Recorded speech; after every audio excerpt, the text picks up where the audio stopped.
Hello everybody, Merry Christmas!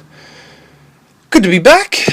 Haven't been back for a while, haven't been drawing. Been doing a lot of work with Zombie Town and behind the mic and cinema and stuff, so it's good to be back drawing. I thought I'd do a cool little Christmas drawing today. So Christmas for me is definitely Jack Skellington and Nightmare Before Christmas.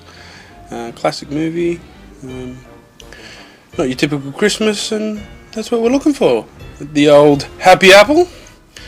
We got our Christmas episode coming out soon. I think it's pretty funny. Jez saves Christmas. Yeah. So on to Jack. So here we're doing the shading for his face because it was quite important for me to get it to look like bone. It's a sort of that smooth sort of clay texture that he has. If you don't get that right, it's not really Jack, it's more just a picture of, a drawing of Jack. I wanted to get that real look of the clay figure, because that's what Jack's all about. Tim Burton's a master when it comes to making movies, and especially when it comes to stop motion animation. He's just fantastic, one of the gods. So here I'm doing all the hair for the beard. I wanted to make it really detailed and sort of nice and bright compared to his face.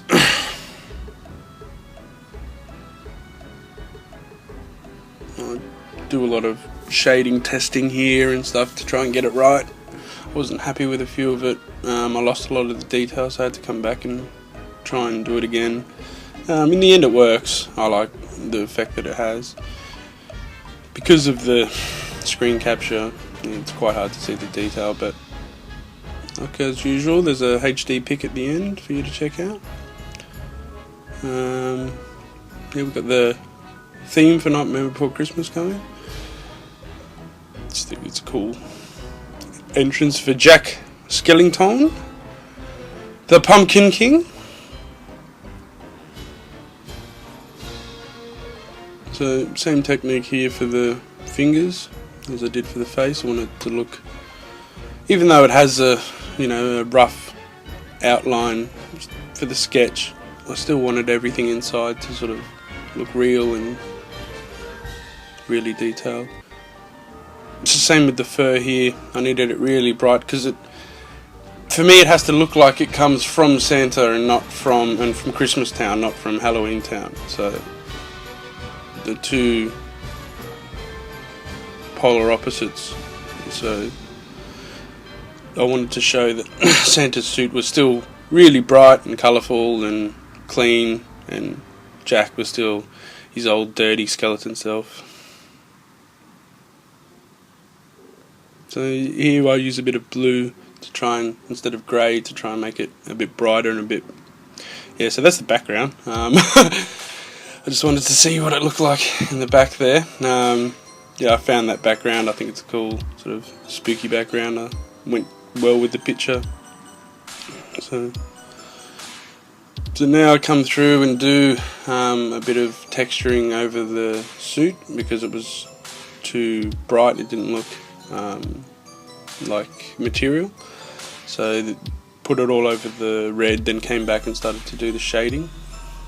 It's really important that the hat's right because it's the main focus, his face. I forgot that bit of fur. Just a bit of clean up. But this is how they all sort of go. I do the base colours first and then come in to do the shading afterwards. I usually do the main parts first, so if they're wrong I have time to fix it. I don't feel rushed when I'm doing these, but I don't like to stop either because it messes with the recording a bit. Now onto the pants.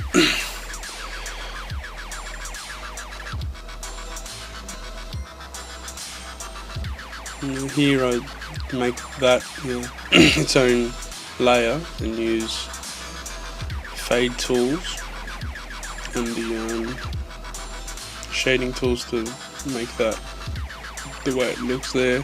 Could have done it by hand, but it's never really perfect, so it's better to do it that way.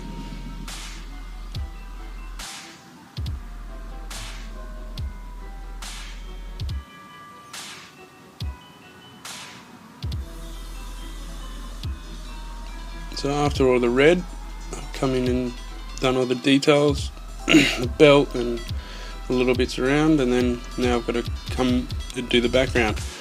Now that tree is going to be black, but when you try to put black against the outlines you lose it, so you don't know where you're rubbing out. So I made it blue so it was easy to tell.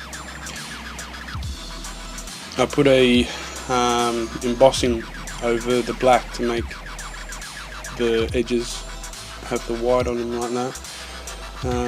It works sometimes it doesn't work. This time it worked, but some of the white parts underneath this pumpkin here need to be taken out.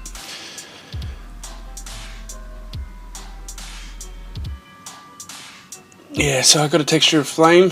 I don't know, just wanted it to look spooky and real, so cut it out of the face, and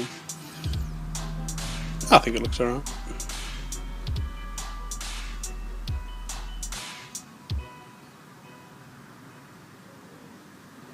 I don't know, they look like big safety pins.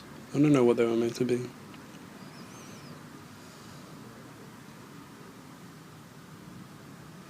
So here with the gate I do the same thing. I block it all in with a grey, and I put embossing over the top and some shading textures. So it gives all the lines that bubble effect, and it makes it look a bit cheap and old and pushed together. So I tried to put a bit of blue here because of the background, tried to bring the background through. It works on this one, this pumpkin here, but it didn't really work on the other one, so I took it away.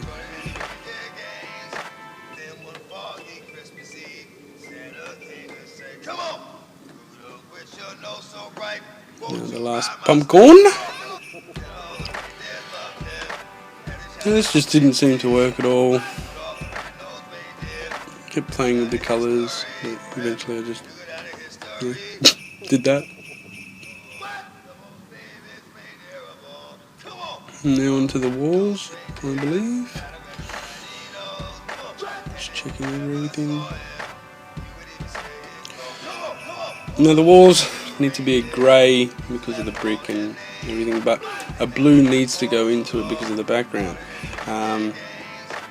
Sometimes colours just very strange at night. You wouldn't expect it to be that way, but when you really look, you see a lot of blues and a lot of purples that normally your eye doesn't really pick up until you study what you're looking at. So I put a texture over that. I didn't really want it too visible, I just wanted it to look a bit rock looking. So I got all the shade in here. The last thing I'll do on here is the darker shades, the blacks that go in between the bricks.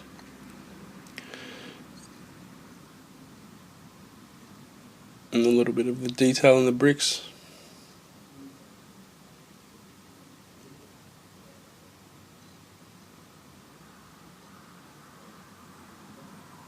Now we shoot. Tried so many times to get that right, and in the end just got the shits and said fuck it. Now all the bright the light parts, sorry about that. And yeah, Jack Skellington for Christmas. Merry Christmas everyone. I'll see you next year.